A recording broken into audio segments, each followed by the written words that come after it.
Nana Shastra Vichanek Nipano Sahadharma Samsapakam Lokanam Hitakarino Tribhuvane Mahanyo Sharanyakaro Radha Krishna Padaravindra Bhajana Nandena Mattalikayo Vande Rupa Sanatano Raghujugo Shri Jiva Gopalako Vande Rupa Sanatano Raghujugo Shri Jiva Gopalako. So this introduction, which you see in your book, this begins with the first verse of Bhakti Rasamrita Sindhu until the 16th verse. So this introduction is nothing but the summary of first 16 verses of Bhakti Rasamrita Sindhu. Let's go to my presentation, that will make it easy over there. So introduction, 16 verses, and there are 3 subjects have been discussed in this. First, beginning with Manglacaran. The first 6 verses talk about Manglacaran. Mangalacharan. Mangal means auspiciousness. Mangalacharan means invoking auspiciousness. Generally, every author will write Mangalacharan to invoke auspiciousness. And there are 3 things Krishnadas Kaviraj Goswami mentions in Chaitanya Charitamrita about Mangalacharan. It not necessarily have to be these things, but generally it covers 3 subject matter. So the aim of Mangalacharan is as follows. First, it defines the book's objectives. You got to be making notes. We just can't hear and remember for sure. Huh? You got to be writing things. You have an empty page along with the book, write down what does Mangalacharan means. First, it defines the book's objective. So, the book objective, which means this Bhakti Rasamrita Sindhu, is objective will be defined in the first verse itself. Okay, first. Second thing which is accomplished by this is, it allows the author to offer obeisances to the Supreme Personality of Godhead, obeisances towards Guru, obeisances to all the Vaishnavas, etc., to whatever an author would wish to. And third, it offers benedictions. If you read this, this is what is going to happen. This is the prime objective of Mangalacharan. So like this, the first 6 verses of Bhakti Rasamrita Sindhu constitute Srila Rupa Goswami's Mangalacharan. Let's take a look at it. Prabhupada writes in the book introduction, if you take a look, it says, invoking auspiciousness. Contains 3 objectives. Objects defines book's objectives, allows author to pay obeisances, allow the readers to receive the blessings. Let's take a look at the first verse of Mangalacharan as written by Srila Rupa Goswami. This we find in Krishnadas Kaviraj Goswami Chaitanya Charitamrita. From there I've included CC Madhya 8 chapter 142 verse. But this is the first verse of Bhakti Rasamrita Sindhu. And what does Srila Rupa Goswami says? He says, Akhila Rasa Amrita Murti Smar Ruchi Uddha Taraka Palihi Kalita Shama Lalito Radha Preyan Vidhu Jayati. So through this book, okay, let me read the translation. Prabhupada gives a translation of this in CC Madhya 8.142, reading the translation. Let Krishna, the Supreme Personality of Godhead, be glorified.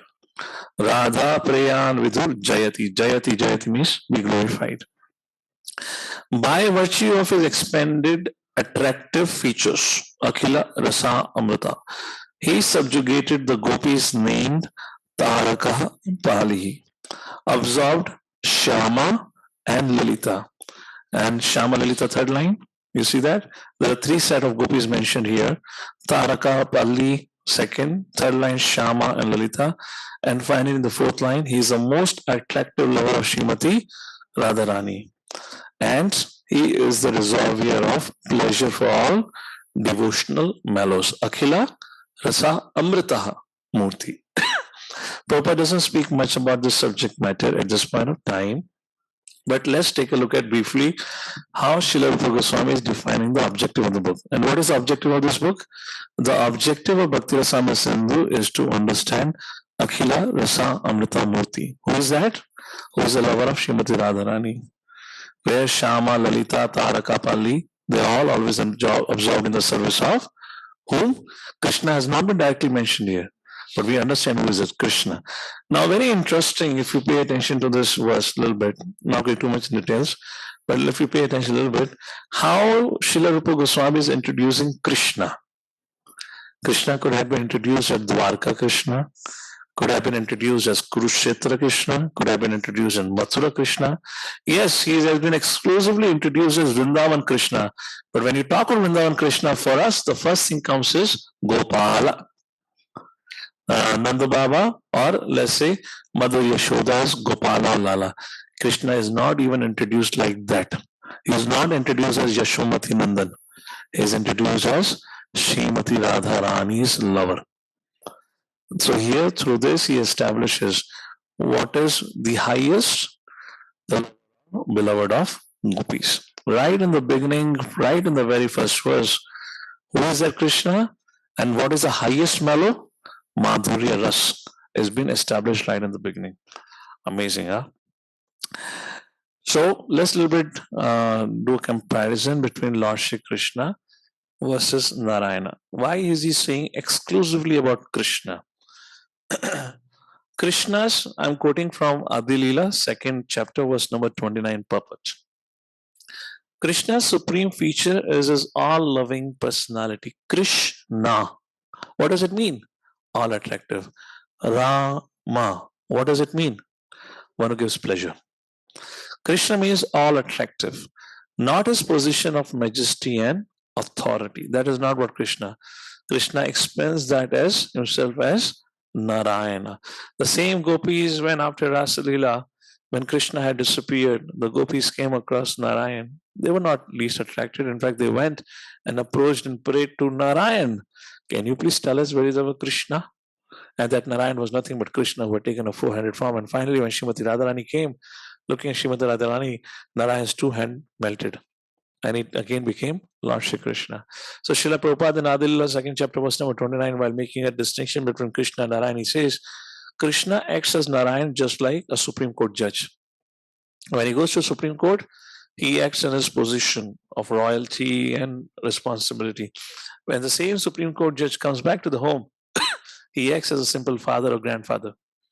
And the relationship that he has with family members at home is entirely different. So Krishna is all attractive, which means he's always enjoying.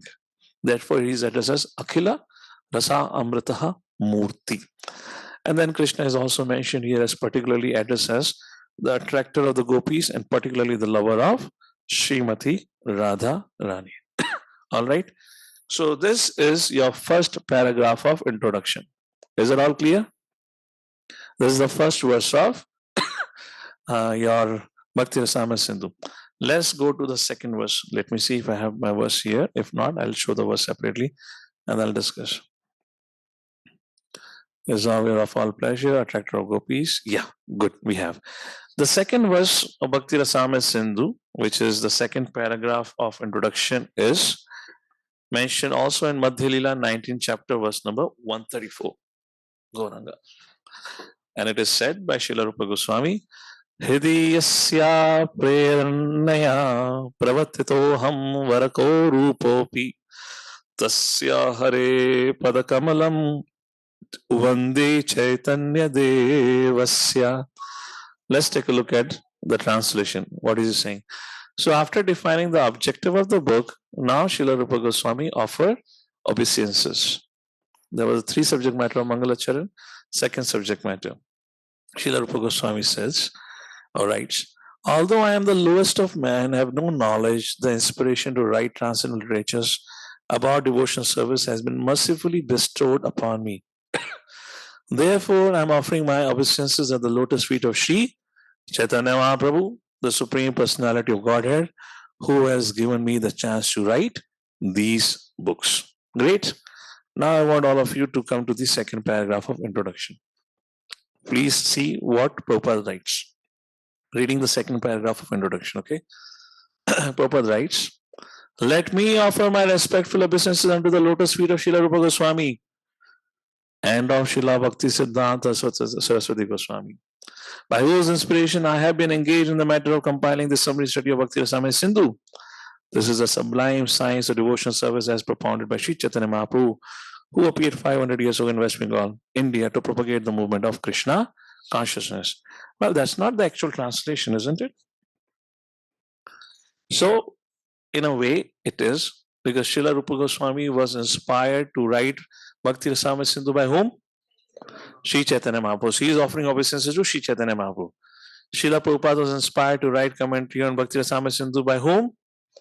By Srila Rupa Goswami Prabhupada. Prabhupada lived at Radha Damodar temple, and his spiritual master Bhakti Siddhanta Thakur. Like that, Prabhupada is offering his obeisances. That's the point clear? Then let's go to the third verse.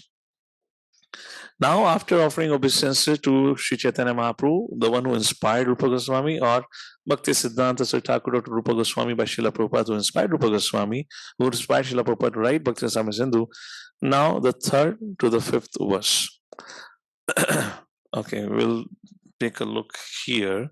So, third verse, Srila Rupa Goswami offers his obeisances to Sanatan Goswami, because he considers Sanatan Goswami to be his spiritual master. That is what you see in the third paragraph in the book. So each paragraph here so far is representing verse number 1, 2, 3, 4. Okay, like that you can mark it for yourself. The fourth verse of Manglacaran is the fourth paragraph of introduction, where now Srila Rupa Goswami offers his obeisances to all the Vaishnavas. And there he gives a wonderful analogy. And he compares Vaishnavas to whale. अरे मनुष्य से जानवर बना दिया आपने तो. Devotees are like sharks, not even whales, Actually, it's Timangala, like this. Why Srila Rupa Goswami is comparing that? Let's take a look at the fourth paragraph. Maybe let me just summarize you, then we'll say. So Srila Rupa Goswami is saying, let me offer my obeisances to devotees who are like sharks, who are drowning in the ocean of Bhakti Rasa, where the streams of rivers come and merge. And who are floating in the streams of river that come and merges into the ocean are the small fishes. And who are these fishes? These fishes which are floating in the river, which want to merge, which means impersonalism. They want to merge in the form of the Lord. So the impersonalists are like small fishes which are floating in a small tributaries, and they come and merge into the ocean. And that ocean where we have devotees who are like sharks. They're different than the small, the fish. Why? First thing, the sharks cannot be disturbed by the small tributaries or the fishes. Why? Because they dive deep. They float very deep. That's the first point. Let me just tell you. So first thing, the three things which Srila Rupa Goswami wants to explain. Why is he comparing devotees to sharks? The first reason, sharks live only in the ocean. So devotees do not find any joy in the tributary of liberation. They only find joy in the ocean of Bhakti Rasa. First. Second, the fish, they float into the tributaries, and their tributaries come and merge into the ocean. Whereas sharks, despite seeing the tributaries and coming and merging into the ocean, they never accept those tributaries. They never leave the ocean, which means nothing disturbs them. That is the second point. And the third, what does fisherman catches? Catches fishes. So this impersonalists are again caught by the trap of Maya. But devotees are never caught by the trap of Maya or the net of Maya. Like this, these are the three things which Srila Rupa Goswami want to explain by comparing devotees to sharks swimming in the ocean. Okay? I hope you have written down this. This is your short question in your exam. Okay. All right. Let's move to the fifth paragraph or the fifth verse of introduction. In the fifth verse, Srila Rupa Goswami, these are the three things I mentioned here. Shark lives on in the ocean, rejects rivers, and never caught by the fisherman's net. Fifth paragraph, or fifth verse, he continues this analogy of ocean and the shark, and he says, just like sometimes there are volcanic eruptions in the ocean, but that doesn't disturb. Does it disturb the ocean? Ocean just takes it all. So, like the Srila Rupa Goswami says, and what he writes, Srila Rupa Goswami invokes a benediction for the protection of Bhakti Rasamrita Sindhu from argumentative logicians. He compares his arguments and logic to volcanic eruptions in the midst of the ocean. In the midst of the ocean, volcanic eruption can do very little harm. And similarly, those who are against the devotional service of the Lord, who put forward many philosophical theses about ultimate transcendental realization, cannot disturb this great ocean of devotional service. Like that, he composes the fifth verse. And finally, the sixth verse, where he offers his blessings to the readers of Bhakti Rasamrita Sindhu. And it's a very, very important. I'm going to read from the introduction itself, the sixth verse. I may have it something up on the presentation also. The sixth verse, sixth paragraph of introduction, and the sixth verse of Manglacaran also, the last verse. What did Srila Rupa Goswami say? The author of Bhakti Rasamrita Sindhu, Srila Rupa Goswami, very humbly submits that he's just trying to spread Krishna consciousness all over the world. Although he humbly thinks himself unfit for this work, that should be the attitude of all preachers of the Krishna consciousness movement. This is Prabhupada's words. Following in the footsteps of Srila Rupa Goswami, we should never think of ourselves as great preachers, but should always consider that we are simply instrumental to the previous acharyas. And simply by following in their footsteps, we may be able to do something for the benefit of suffering humanity. So like this, he concludes his Manglacaran, where he expresses his humble sentiments and he attributes the inspiration to writing this book comes from Sri Chaitanya Mahaprabhu, and therefore he's expressing, I'm incompetent, but by the mercy of Chaitanya Mahaprabhu, I'm trying to preach this message of bhakti all over the world. This ends your Manglacharan. Now the seventh verse begins the table of content. Seventh, eighth, and ninth verses of Bhakti Rasamrita Sindhu gives you table of content. Grantha Vibhagaha. Etasya Bhagavad Bhakti Rasamrita Payonidhi Chatvarha Khalu Vakshyanti Bhaga Purvadhya Kramat. Then this nectarian milk ocean of devotional service to the Supreme Personality of Godhead will be described in four sections or directions: Eastern, Southern, Western, and Northern section. This is your seventh paragraph of introduction. The seventh paragraph contains of seventh, eighth, and ninth verse of Bhakti Rasamrita Sindhu, where table of content is briefly discussed by Srila Prabhupada. How does it look like? It's something like this. The ocean of the nectar of devotion. So Srila Rupa Goswami is giving a content, table of content, and he says it is divided into four sections: eastern side, southern side. Oh, why is it not moving now? Western side and the northern side, like this. And yeah, then he says the eighth verse of Nectar of Devotion. Tatra purva vibhagesmin bhakti veda nirupake anukramena vaktavyam laharinam chatustayam. In this first section, there are four waves in which the different types of devotional services will be described. So anyways, you'll have the presentations available, so it will make it easy for you to compare your, Prabhupada's writings with the verses here.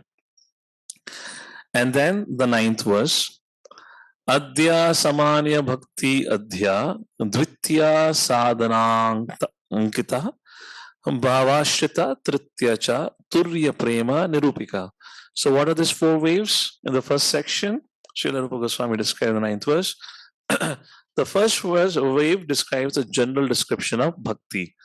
That is your first chapter. Second wave, I've already said that before, so you all know that. Second up to the 15th chapter, effectively, they are the sadhana bhakti. 16 to 18 chapter, if I'm correct, or 16, 17 is, 16, 17. Yeah, 17 and 18 is your bhava bhakti, and 19th is your prema bhakti. That is how. This is your eastern side. Excuse me. This is your eastern side. Overview of Purva Vibhag. Eastern side looks like this. Is that clear? Samanya Bhakti, Sadhana Bhakti, Bhava Bhakti, Prema Bhakti. Samanya Bhakti is not regular Bhakti. Samanya Bhakti refers to what are the general symptoms of Bhakti. That is Samanya. Samanya, do not confuse with general, some regular thing. So how does this Purva Vibhag looks like?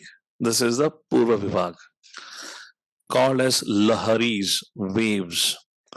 So Samanya Bhakti is your chapter 1, Sadhana Bhakti chapter 2 to chapter 16, Bhava Bhakti chapter 17 and 18, and Prema Bhakti is chapter 19, like this. This is how your contents looks like. Eastern, Southern. This is the overall description about the whole book. Eastern, which we're going to read as part of Bhakti Shastra syllabus, talks about varieties of devotional service. Devotional service in 4 waves. Chapter 1, second in Sadhana Bhakti, third ecstasy definition, and chapter 4th prema, like this. Then we have details about chapter 2 to 6. I'll skip it right now. This is too much description I've given right now. And this is we'll do it when we come to those sections. I've just included this. I'll skip it. I'll come back to this slides later on. When we'll be talking about these sections, we'll take it that time. So this is about your eastern side. Then the southern side, which is not described now, which is described later on, but we just, at least just to know what it is. Then discussion on various rasa begins. Vibhava, Anubhava, Satvika, Vebichari, Sthai Bhava. This southern side. Then western side talks about, these are the 5 primary rasas. Shanta, Dasa, Sakya, Vasalya, and Madhuryasya. And the northern side talks about the 7 secondary rasas. Laughter, astonishment, chivalry, compassion, anger, distorted mellows, fear, ghastliness, and mixture of mellow. This is the whole subject matter of your Bhakti Rasamrita Sindhu. Now, after describing the table of content, in the 11th verse, Srila Rupa Goswami gives the definition of pure devotional service. So introduction has 3 parts. One again, first is Manglacaran, table of contents, and introduction. So from paragraph number 8 of your introduction until the last is the definition of pure devotional service in your book. Is that okay? And I am just, okay, we'll refer a little bit from here and we'll take a look. How do we explain this? Yeah. Let's take a look at the definition now. Please repeat. Anya bilashita shunyam jnana karmadhyanabratam anukulyena krishnanu Anukulena Krishnano Shrilanam Bhaktiruttama.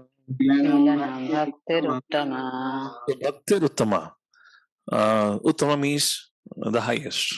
So Bhaktir Uttama, this is what is the definition of Uttam Bhakti. This definition is given to make a distinction between Samanya Bhakti and an Uttam Bhakti. So what is this definition of Uttam Bhakti? Srila Prabhupada quote, okay, that's the concluding. That's it for the slide. We can have just verse there and then we'll come back to it again. So this verse, it will need some time to pay attention and really grab it. So camera is back. Hare Krishna. We can go back to the screen now. I mean, screen is not in it. Yeah. Hare Krishna, Krishna Krishna, Hare Hare. Hare Ram, Ram Ram, Hare Hare. Focus is that. So this verse talks about primary and secondary qualities of bhakti. To understand this verse, we'll go in a reverse order. I will start from the bottom.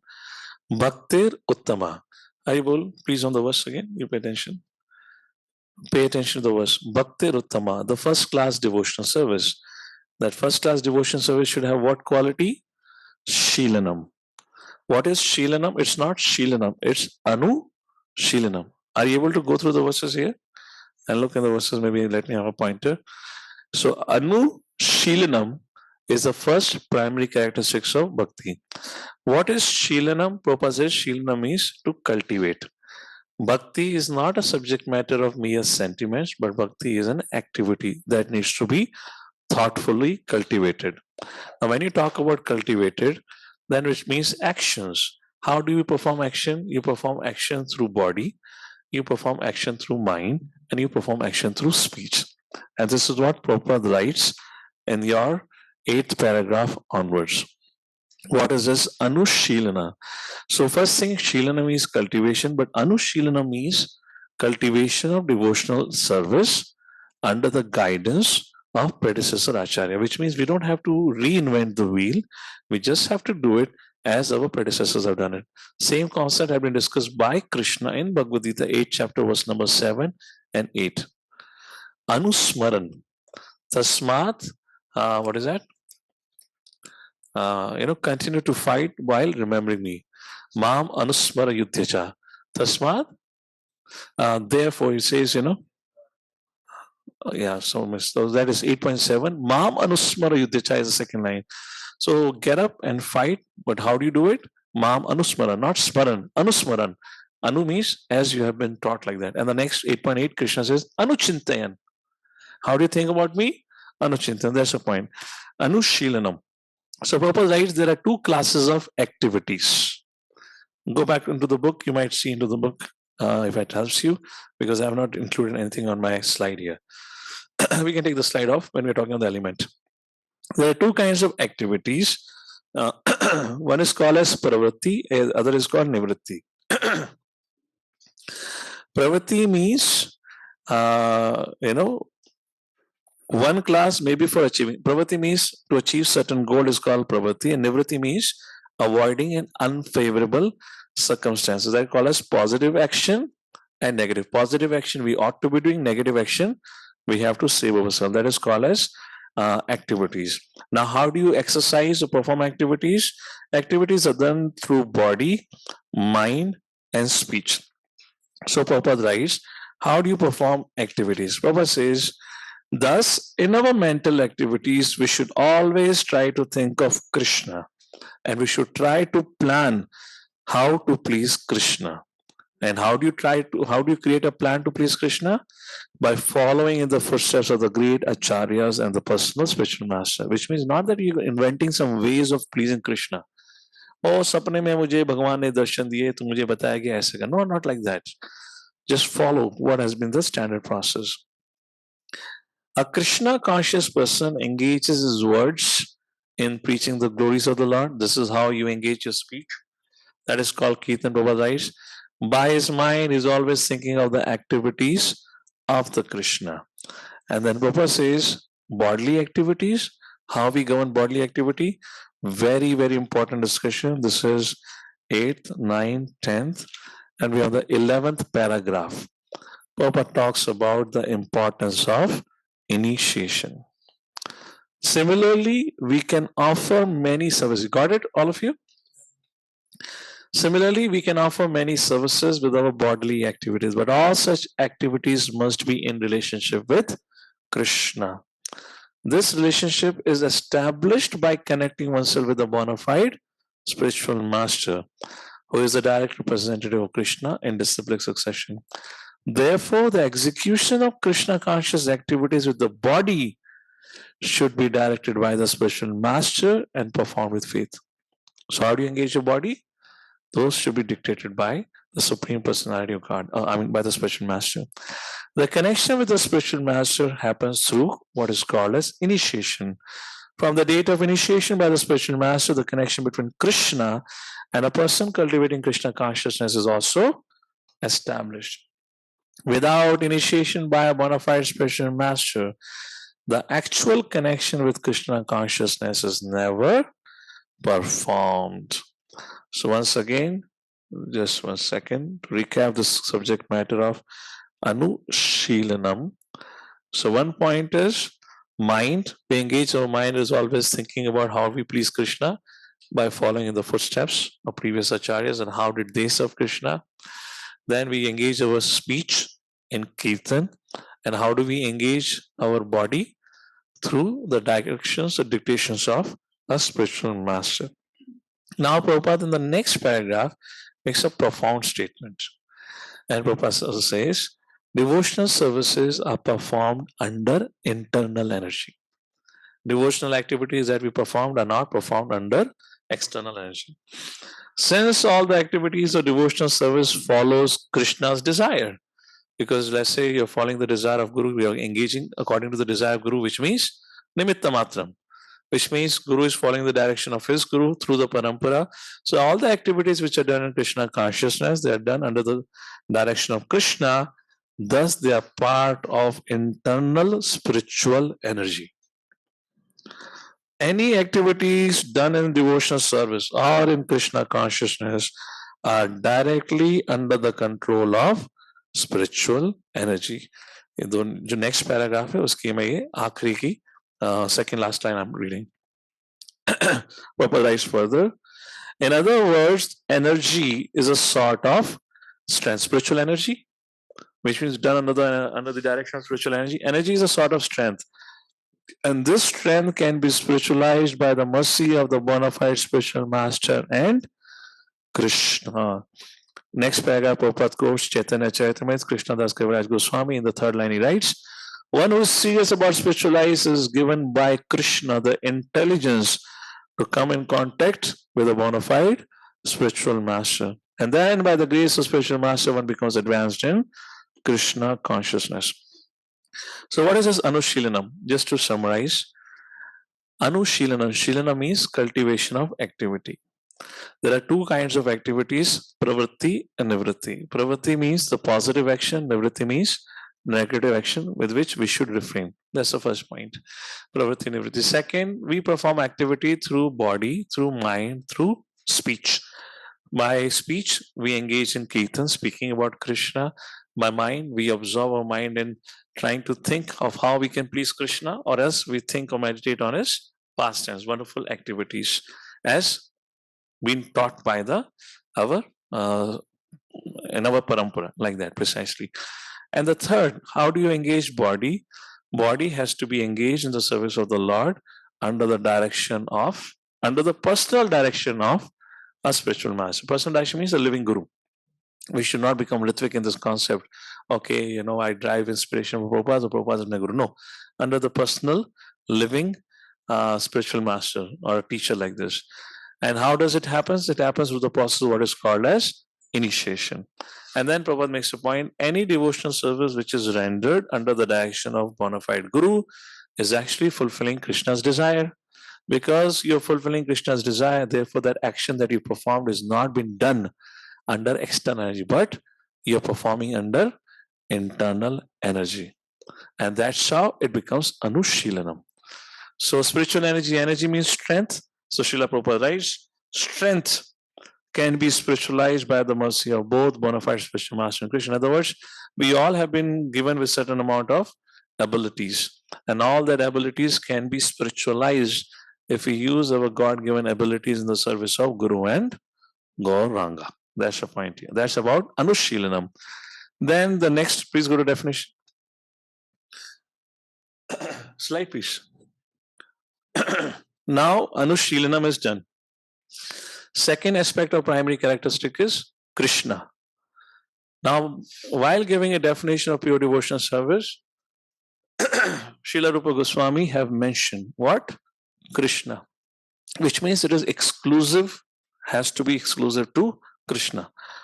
Not even Narayan, not even Nrsimhadev, Varahadev, Vamanadev, Nrsimha, nobody but Krishna.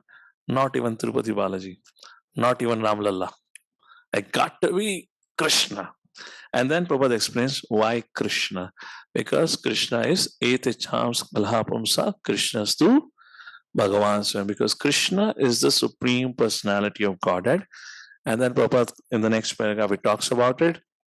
Why it is said Krishna? Because from whom everyone expends, like this is described.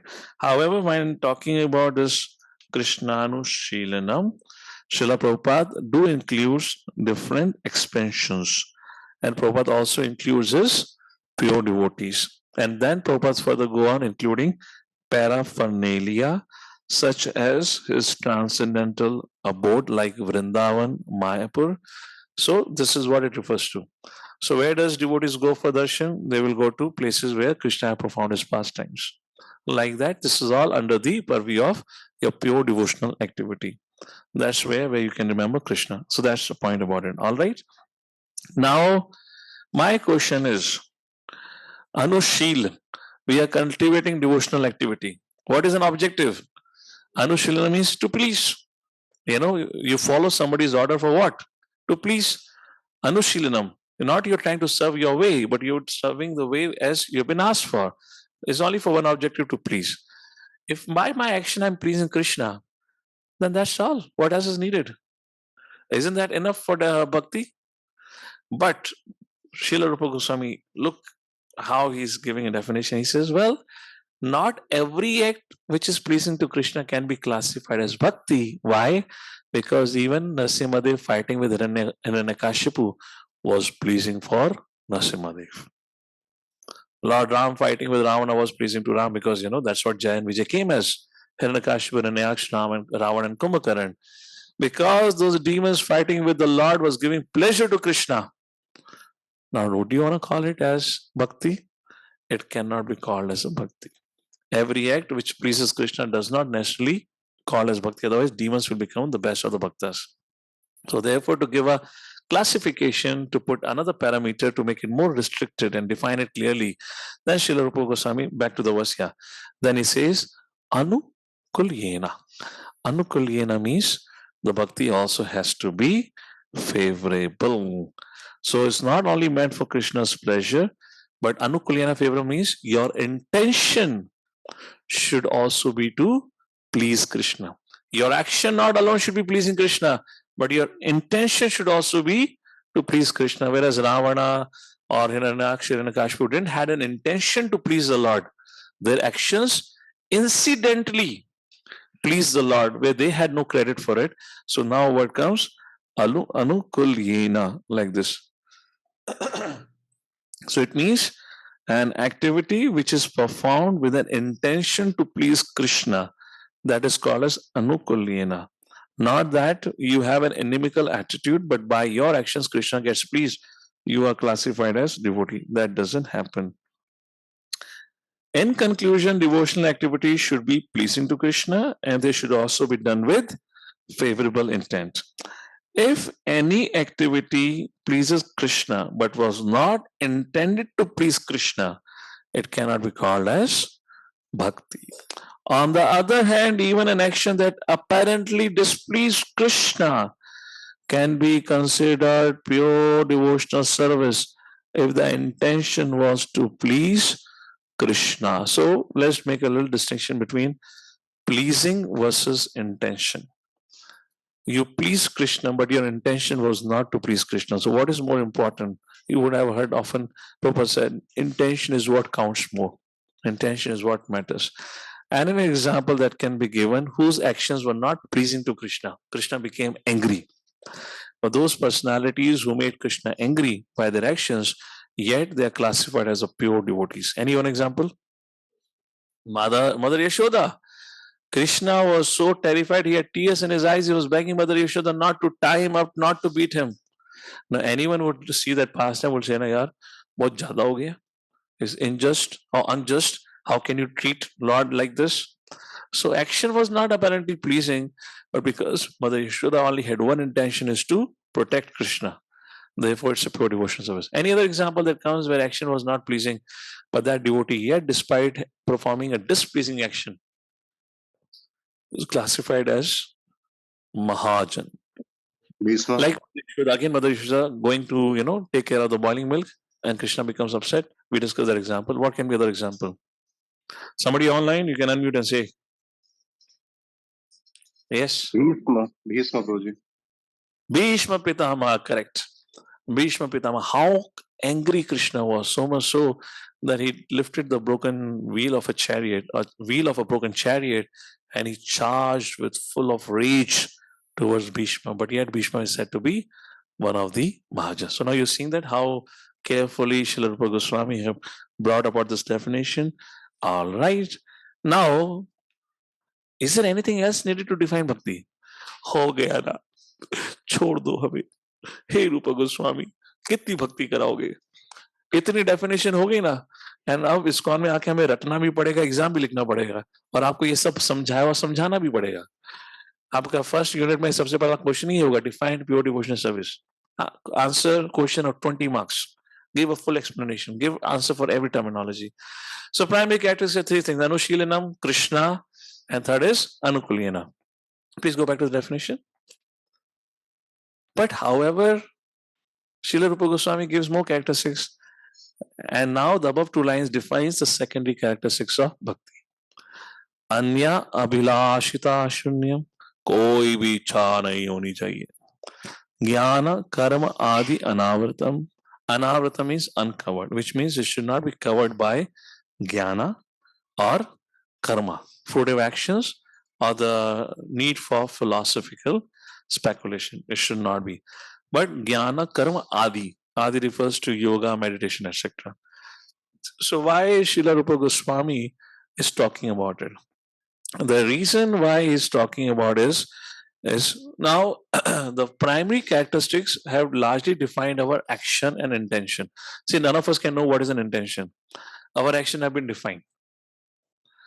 But even a new bhakta can take a bead and chant 16 rounds. And a pure devotee can sit down and chant 16 rounds. Externally, both are looking as pure devotee. Now the pure devotee sit down, goes to prasadam hall, takes prasadam. A new bhakta may go to prasadam hall, take prasadam only. And he will say, oh, how delicious prasadam. A pure devotee may dance in kirtan, enjoy of Krishna consciousness or prema of Krishna. Similarly, a new bhakta may dance. Some people love to dance. So now how do you discriminate or distinguish between both? So the secondary characteristics distinguishes samanya, regular, ordinary bhakti from the pure bhakti. So pure devotee would not only have exclusive, favorable action and intention towards the Lord, but he would also be free from any kind of fruitive mentality and desires, any need for philosophical speculation, or any desire for moksha, that is adi, or any perfection in mysticism. Whereas an ordinary devotee would not yet be free of, right? So to differentiate between a pure, because Uttama Bhakti has been defined, to really establish what is Uttama Bhakti and to differentiate between our ordinary Bhakti that we all do, our heart is filled with so many material desires. Action we are doing, we are trying to offer a bhoga to the Lord, to please the Lord, all that is done. But yet our heart is not purified. So we are performing ordinary Bhakti. But what is Uttama Bhakti? Therefore, these qualities have been described. Let's quickly take a look at Anya Abhilashita Shunyam. Very interesting here. Anya Abhilasha. Anya Abhilasha means you should not have any Abhilasha, which means desire. Now, when you say you should not have any desire, which means, I should not have desire to have food. I should not have desire to sleep. I should not have desire to drink water. Anya Abhilashita Shunyam, which means to call your bhakti to be Uttama Bhakti, you should have no desire, which means the devotees, pure devotees do not sleep. Pure devotees do not eat. Srila Prabhupada loved cooking. Can you imagine Srila Prabhupada going to America carrying his cooker? Okay, everything. And every day he would cook a meal. How many of you have lived alone in college life, post-college life, corporate life? And how many of you had been lazy in cooking and you just cooked some khichdi here and there, boiled some rice and dal and ate it and said, ho gaya, so ho gaya. Yes or no? When I was reading Prabhupada Lilamrit, at that time I was living in America, living life like that. And I was just thinking, yaar, Prabhupada ji, mast aadmi hai. full took roti, sabji, dal, chawal, pura khana khaiye. He would not compromise on his meal. He would have a full-fledged meal. And I was thinking, looks like I'm better renounced here. I'm only eating khichdi. I was just joking. I didn't mean that way. And I was just saying this thought can come like that. So when it means, when Srila Rupa Goswami, he says Anya Abhilashita, Abhilasha, and then he uses another word, Ita. So in English, it becomes Abhilasha means desire. Ita means when you add Abhilashita, it becomes desireness. Now, the English difference between the word desire and desireness, desireness refers to sensual pleasures. Desireness refers to sensual pleasure. But desire means sensual pleasures and also desires for preservation. Food, eating food, sleeping is desire for preservation. That is not against the principle of Uttama Bhakti. Is that making sense? And an example is, imagine if your life is threatened and if you call out, Krishna, protect me. Now, does it mean it is against the principle of Uttama Bhakti? If you're not going to call Krishna, who are you going to call? Mummy! That is not even Bhakti, ordinary Bhakti. Forget about Uttama Bhakti. So, Abhilasha, Abhilashita. That is the difference. Ita means ness, desire-ness. So, Anya Abhilashita, we have to give up all the desires for sense gratification, but not the desire for preservation. And this definition qualifies Draupadi to be a pure devotee. Govinda, Gopala, Madhava, protect me, Pahimam, Pahimam. That desire was for preservation. That is but natural. So, Anya Abhilashita Srinam. Clear?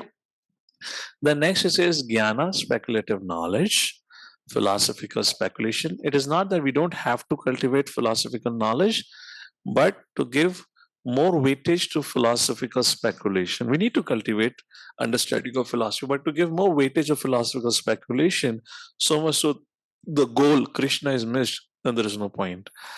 Philosophy, Jnana, Karma, is not that we don't have to perform karma. Bhagavad Gita is about inspiring you to do meaningful karma, isn't it?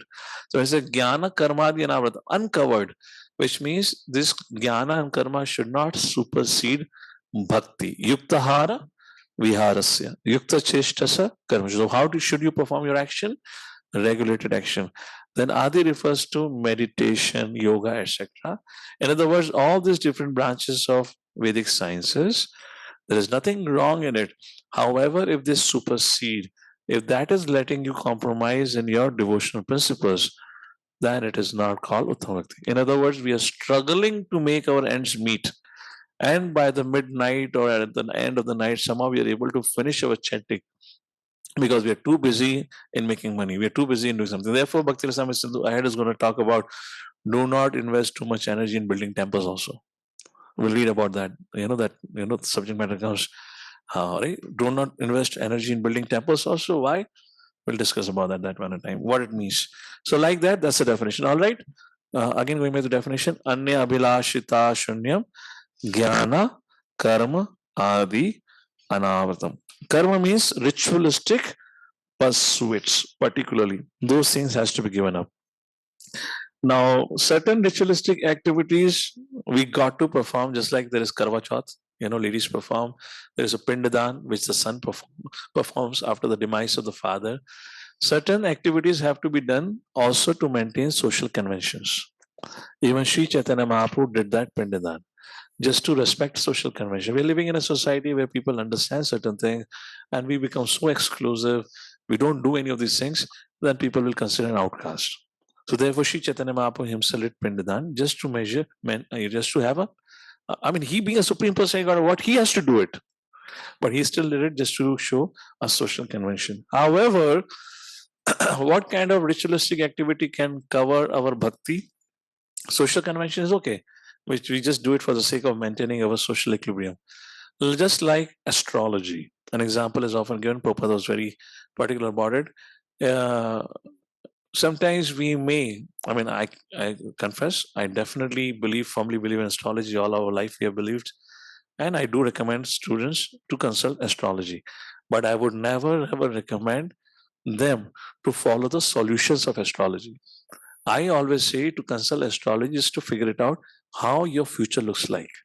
If you're going through suffering, for how long you're destined to suffer. So you're just peace of mind. I have to suffer. What can I do about it? Just be okay with it. But I would never say apply the solution.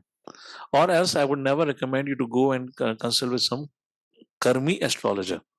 Even if I recommend, those are devotee astrologer, even if they have to tell you something, they may chant you to chant, they may prescribe you to chant Nasimastuti or Nasimastotram or Varhastotram, etc., for reducing the effect of certain planets like Jupiter, Neptune, etc., like that. But somebody getting caught up in astrology has its purpose, but where astrology supersedes bhakti, where we think, oh, only astrology can help us, chanting is not so important, etc. Such kind of calming activity covers our bhakti. That's the idea about it. All right. That Anya Abhilashita Shunyam Jnana Karma Yanavutam Anukulena Krishnanu Shilana Bhakti Uttama. My camera has got it on someone? Just Or something went away somewhere. black magic after Black magic also. We're just about to conclude here now. See if you can fix it. Then finally, let's come to the conclusion of introduction. Please go to the last paragraph. So now Srila Rupa Goswami has given he has composed this definition. Anya Bhilashita Shunyam. Can we have the slide on the screen, please? Now, Srila Rupa Goswami has composed this. What is a Shastric reference? I don't know why I have not included here, but I'll have it next time. Shastric reference. Okay. So he concludes with a reference to his verse, and he concludes with quoting a verse from Narada Pancharatra. I don't have the verse right now. I'll have it verse next time. Maybe this slide doesn't have next time. We'll have it another. I'll show you next time. And what is that reference is? Reading the last paragraph. One should be free from all material designations, and by Krishna consciousness, one must be cleansed of all material contamination. He should be restored to his pure identity, in which he engages senses in the service of the proprietor of the senses. So when our senses are engaged for the actual proprietor of the senses, that is called as devotional service. In our conditioned state, our senses are engaged in serving these bodily demands. When the same senses are engaged in executing the order of Krishna, our activities are called bhakti. Like this introduction concludes with the definition of pure devotional service. So now I remember why I have not included this verse here. Next time when we begin, we'll do a quick recap of this Anya Abhilashita definition, because it's a very important definition. And then I'll compare this verse with a verse composed by Narad Muni and see how word by word, line by line is exactly the same meaning. And this is how Srila Rupa Goswami, putting forward any bhakti principle, he would have references to support it like that. Let's come to the conclusion of our today's session, where we covered preface and introduction. Concluding quote, Prabhupada writes, Hare Krishna. So this Krishna consciousness movement is to give chance to everyone to hear about Krishna. This is the first process, Shravanam. And when one has heard very nicely about Krishna, then he can speak about Krishna. And he must speak. You cannot remain without speaking. That is a result of Shravanam, Kirtanam. One who has heard nicely, he must speak or preach. So our process begins with Shravanam. Who are attentive listeners can also present Krishna conscious philosophy nicely. To conclude, preface. The history and the life of Srila Rupa Goswami was discussed, and also the history of Nectar of Devotion were described via Rupanuga. And then the purpose of Nectar of Devotion was given. 6 purposes to make each one of us a Goswami, to explain Bhakti Rasa versus Bhakti Rasa. Practical, hence, to live in material world by devotion service. So I'm giving you this answer, but you go back and read the preface and find the 6 points where Prabhupada gives the purpose of NOD. To stimulate our original love in 5 rasas. Science of perfectly loving all living entities is described in NOD. And the 6, nurture devotional life of practicing devotee, become a perfect sadhaka. And then we talked about explain Bhakti Rasa versus Material Rasa. I'm skipping through it. We discussed about it. It's too much details here. Introduction had 3 parts, Manglacaran, contents, and definition of pure devotional service. That has been described. Manglacharan had 3 subjects, defining objective of the book, offering obeisances to Lord, to Guru, and to Vaishnavas, and then invoking blessings and benedictions to the readers, like this. And we then read the definition of pure devotional service. With that, we complete our discussion for today. Jagaduru Srila Prabhupada ki, Srila Rupa Goswami ki jai, Bhakti Rasamrita Sindhu ki jai. Hare Krishna. Anyone has any comment or any question to clarify here? Mother Shama Vallabhi is asking, we were given an example. We described primary characteristics is all clear. What was the need of secondary characteristic? The need of secondary characteristic was for to make a distinction between favorable intent and action of a pure devotee and a regular devotee. Because Anushilanam chanting, we are chanting, pure devotees chanting, honoring prasadam, we are doing, they're doing. But what is the difference? The difference is there is in our desires. So Uttama Bhakti is when there is no fruitive desire, no desire for sensual pleasure. There's only desire to serve Krishna. There is, in our actions or our activities should be free from all kind of philosophical speculation, any kind of fruitive activities, or even desires for perfection and mysticism. That's what the difference. So a sadhaka at Vaidhi Sadhana Bhakti, we are filled with desires, but our activities are restricted or organized by the order of Guru Sadhu Shastra, who tells us, wake up at 4 o'clock. Then we wake up. It's a challenge, isn't it? What a nice weather in the morning. Thanda, thanda, cool, cool. And you take your blanket and you feel like, थोड़ी देर और सो जाता हूँ. क्या जल्दी है उठने की. And the moment you cover yourself with the blanket, Nitai goes, Haribol, direct you go get up for Darshanarti. But we wake up. That's what our special master told us. That's the point here. Anything else? Yes, Prabhu. So question asked here is, we are talking about action. It seemed to be pleasing the Lord, but intention was not pleasing. Example is Ravana. Okay.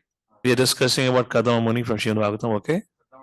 So Kadama Muni did tapasya for 10,000 years and Bindu Sarovar was created. Why? Because the Lord cried looking at his severe austerities. Then, but he asked for a wife. But we explained that thing in the class itself. Kadama Muni asked the Lord for a wife and he was regretting for that. However, he did so because he was instructed by his father, Brahmaji. And Brahmaji just did not say anything to his son. Brahmaji was instructed by his father, Supreme Lord, where Lord had told him, create progeny, fill this world with population or jivas. And to help Brahmaji perform that service towards the Lord, therefore Brahmaji asked Kadama Muni. And Kadama Muni, rather than getting married to anyone, he performed tapasya for 10,000 years. That is what Lord was so moved. Look, he wanted to get married, he could have got married, but didn't want to get married for his sake. He was doing it because he has been asked.